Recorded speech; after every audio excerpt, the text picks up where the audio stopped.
प्यारे बच्चों, आप सभी के लिए मैं कबीर के दोहे लेके आई हूँ जो कि इस तरह है। सांच बराबर तप नहीं, झूठ बराबर पाप, जाके हृदय सांच है ताके हृदय आप।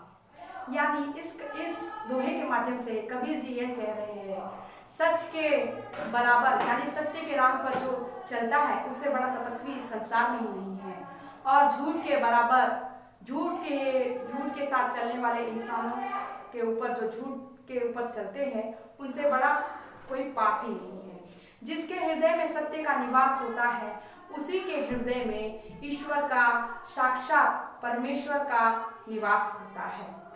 तो मैं अगला दोहा आपके सामने पेश करना चाहूंगी।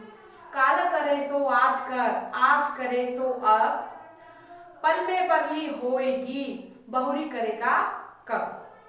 तो कबीरदास जी कहना चाह रहे हैं कि हे मनुष्य, जो कार्य तुम कल करना चाह रहे हो उस कार्य को आज करो, और जो कार्य तुम आज कर रहे हो उस कार्य को अभी करो। यह कबीर जी इसलिए कह रहे हैं क्योंकि हमें अपना सभी कार्य समय पर करना चाहिए, और हमारे पास बहुत ही कम समय यानी हमारी जीवन की कम समय होती है। इस कम समय में ही हमें सही समय का उपयोग करके हमारे कार्य को पूरा करना चाहिए। इसी तरह कबीरदास जी का एक अगला दोहा है। करता था सो क्यों किया, अब करी क्यों पछताए, बोया पेड़ बबूल का, आम कहां से खाए। तो कबीरदास जी यह कहना चाह रहे हैं कि हम जैसा करेंगे हमें वैसा ही फल मिलेगा, जैसी करनी वैसी भरनी। मतलब हमें हमेशा अच्छा कार्य करना चाहिए, गलत राह पर नहीं चलना चाहिए। हम जैसे करेंगे हमें उसी के अनुसार हमारा फल मिलेगा। अगर हम बबूल का पेड़, जो कांटे वाला पेड़ होता है, वह वृक्ष का रोपण करेंगे तो क्या वह हमें आम का पेड़ देगी? नहीं। अगर हम आम का पेड़ ही लगाएंगे तो हमें आम का पेड़ से आम ही मिलेगा। तो अगला दोहा इस प्रकार से है। कबीर जी कहते हैं, वृक्ष कभू नहीं फल भके, नदी ना सचे नीर, परमार्थ के कारणे साधनु धरा शरीर। तो कबीरदास जी यह कह रहे हैं कि क्या कभी कोई वृक्ष, जो वृक्ष संसार सृष्टि के लिए जन्म हुआ है, दूसरों के लिए अपना जीवन लगा देता है, क्या कभी कोई वृक्ष अपने फल खाता है? नहीं।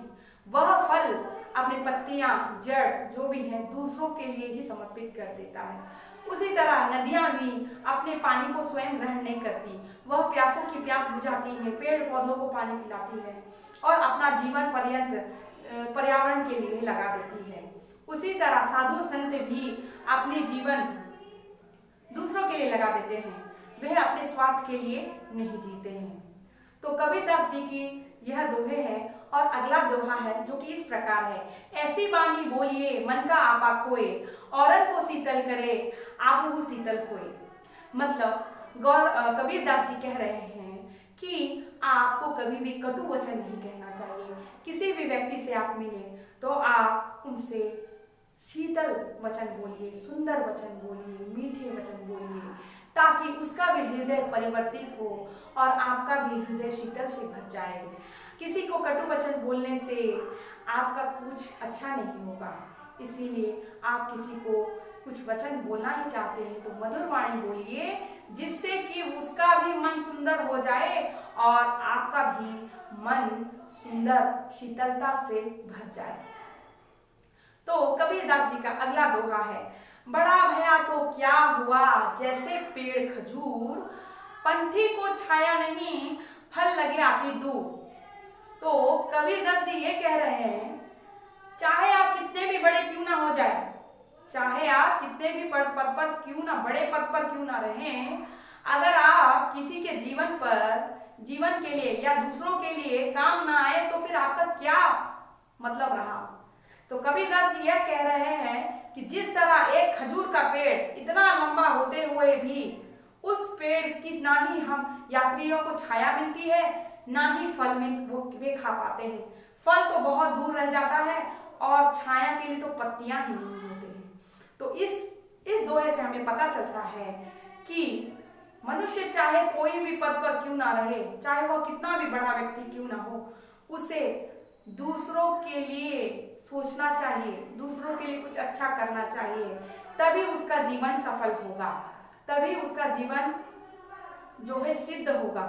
तो कबीर जी अपने दोहे से दुनिया, ईश्वर एवं मनुष्य को सही रूप से सही मार्ग पर चलने की दशा या दर्शन कराते हैं एवं चलने के मार्ग पर चलने की राह दिखाते हैं।